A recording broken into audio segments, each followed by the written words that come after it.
Bismillahirrahmanirrahim. Assalamualaikum warahmatullahi wabarakatuh. Perkenalkan, nama saya Siti Saidah. Pada kesempatan kali ini saya akan menjelaskan 4 pembahasan. Yang pertama yaitu kedudukan, tujuan, ruang lingkup, alokasi, dan beban belajar pada mata pelajaran Bahasa Arab di MTS. Kemudian pada pembahasan kedua yaitu saya akan menjelaskan pengertian atau makna dari kompetensi inti dan juga kompetensi dasar beserta aspek-aspek materinya pada tema tertentu. Pada pembahasan ketiga yaitu saya akan menjelaskan tentang indikator pencapaian kompetensi pada tema tertentu. Kemudian selanjutnya saya akan menjelaskan tentang hasil dari pembelajaran siswa pada tema tertentu. Langsung saja pada pembahasan yang pertama yaitu ada kedudukan, kemudian tujuan, ruang lingkup, alokasi, dan beban belajar siswa pada mata pelajaran Bahasa Arab di MTS.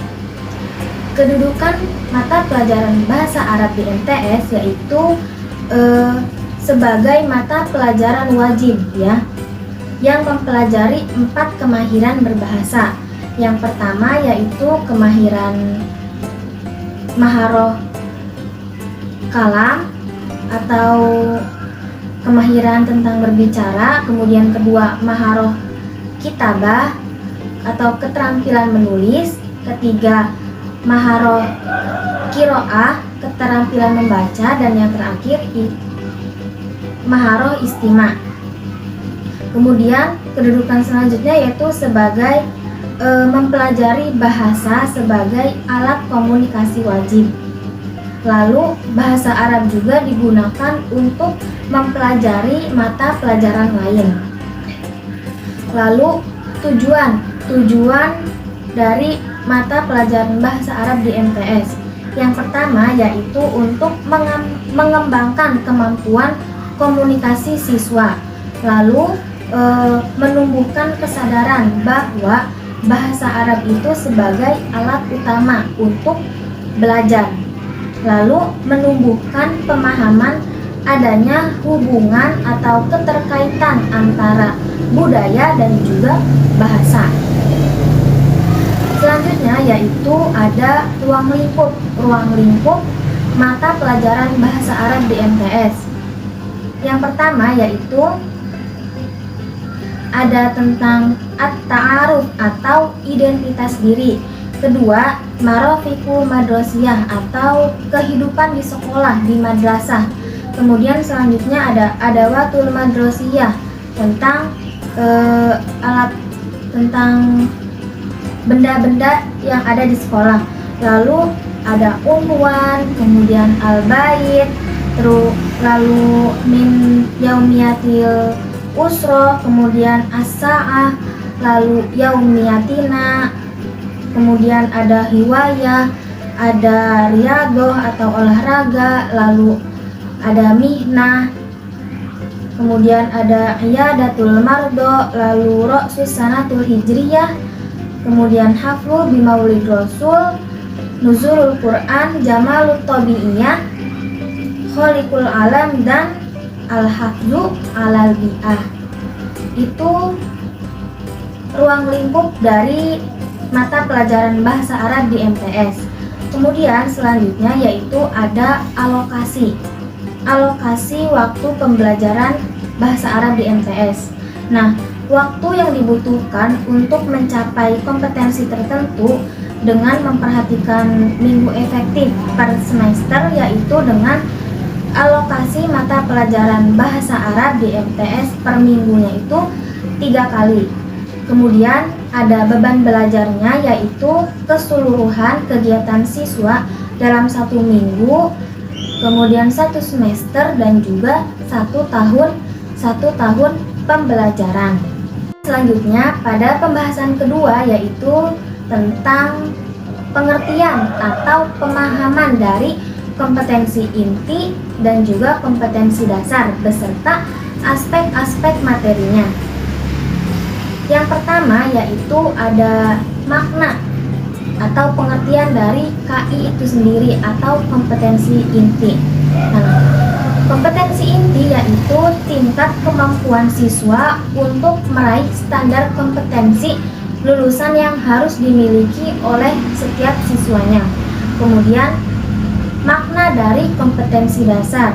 Nah, kompetensi dasar yaitu pencapaian kompetensi inti yang harus didapatkan oleh peserta didik melalui proses pembelajaran yang memuat pada pembelajaran spiritual, kemudian pembelajaran sikap, pengetahuan, dan juga keterampilan. Lalu kedudukan dari kompetensi inti dan kompetensi dasar. Nah, kedudukan kompetensi inti yaitu sebagai pengelolaan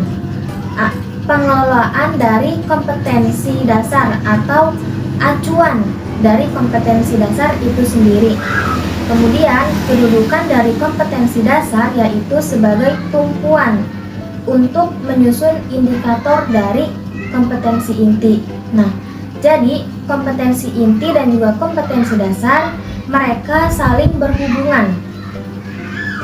Kalau tadi kompetensi inti itu sebagai acuan, nah pada kompetensi dasar itu sebagai tumpuan untuk menyusun indikator dari kompetensi inti. Nah, selanjutnya yaitu ada aspek-aspek materi pada tema at-ta'aruf. Aspek yang pertama yaitu memahami fungsi sosial, struktur, dan unsur kebahasaan, bunyi, kata, makna, dan gramatikal dari teks yang sederhana yang berkaitan dengan tema at-ta'aruf, yang melibatkan tindak tutur memperkenalkan diri dan juga orang lain, seperti menanyakan tempat tinggalnya atau menanyakan daerah, negara, itu dengan menggunakan kalimat tanya dalam berbahasa Arab seperti hal, kemudian min aina, seperti itu. Lalu kedua yaitu menganalisis gagasan dari teks sederhana yang berkaitan dengan tema at-ta'aruf dengan memperhatikan bentuk, makna, dan fungsi dari susunan gramatikal, yaitu mubtada dan khobarnya, mubtada domir dan khobarnya. Lalu mendemonstrasikan atau mempraktekkan tindak tutur memperkenalkan diri dan juga orang lain, seperti menanyakan asal daerah atau asal negara itu dengan menggunakan kalimat tanya, baik secara lisan ataupun secara tulisan. Kemudian selanjutnya yaitu menyajikan hasil analisis dari menyajikan hasil analisis gagasan dari teks sederhana yang berkaitan dengan tema tadi, yaitu tema at-ta'aruf, dengan memperhatikan bentuk, makna, fungsi, dan susunan gramatikal mubtada dan khobarnya. Kemudian selanjutnya yaitu indikator pencapaian kompetensi pada tema at-ta'aruf. Pada poin pertama di 3.1 yaitu memahami fungsi sosial, struktur, dan unsur kebahasaan, baik bunyi, kata, makna, dan gramatikal dari teks sederhana yang berkaitan dengan tema at-ta'aruf yang melibatkan tindak tutur memperkenalkan diri dan orang lain, seperti menanyakan asal negara atau daerah, dengan menggunakan kalimat tanya dalam berbahasa Arab. Nah, indikator pencapaian kompetensinya yaitu siswa dapat mengidentifikasi fungsi sosial dan mufrodat dengan tema at-ta'aruf. Kedua, siswa dapat memahami struktur teks yang berkaitan dengan tema at-ta'aruf. Lalu, siswa juga dapat memberi contoh kalimat dari mufrodat yang berkaitan dengan tema at-ta'aruf. Memberi contoh kalimat atau menuliskan kalimat dari mufrodat tema at-ta'aruf. Kemudian siswa dapat menuliskan dialog sederhana dengan memperhatikan struktur teks dan unsur kebahasaan yang berkaitan dengan tema at-ta'aruf.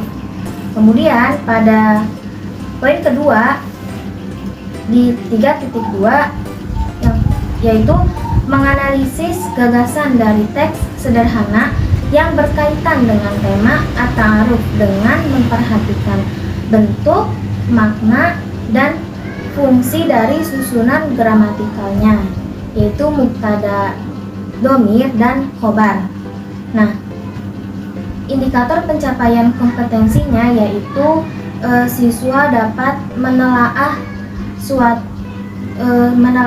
gagasan dari suatu teks sederhana yang berkaitan dengan tema at-ta'aruf dengan memperhatikan bentuk, makna, dan fungsi dari susunan gramatikalnya. Kemudian siswa juga dapat menghafal mufrodat yang berkaitan dengan tema at-ta'aruf. Lalu siswa dapat menuliskan kalimat sederhana yang berkaitan dengan tema at-ta'aruf seperti identitas diri ya, identitas diri, menuliskan kalimat sederhana. Kemudian menyusun kalimat yang acak menjadi satu paragraf yang sudah disediakan oleh guru yang dengan benar dengan tema at-ta'aruf.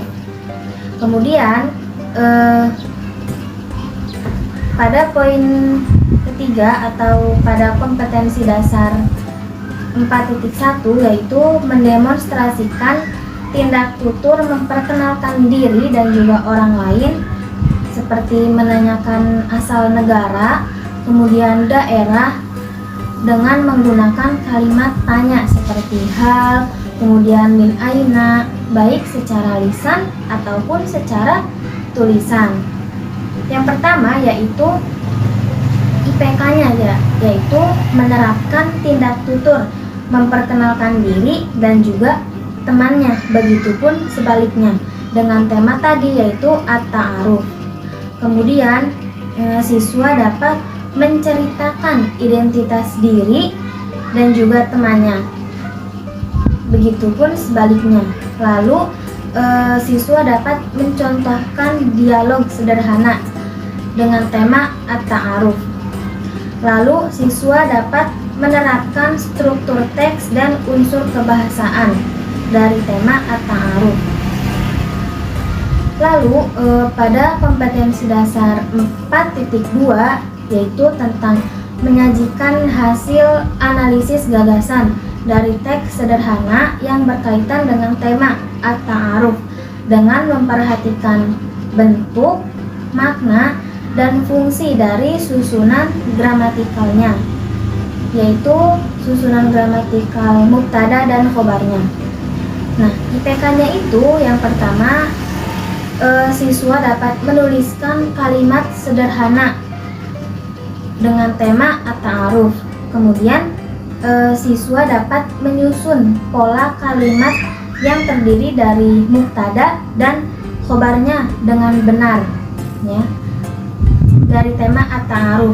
Lalu siswa dapat menelaah sebuah kalimat yang menunjukkan pada mubtada dan khobarnya.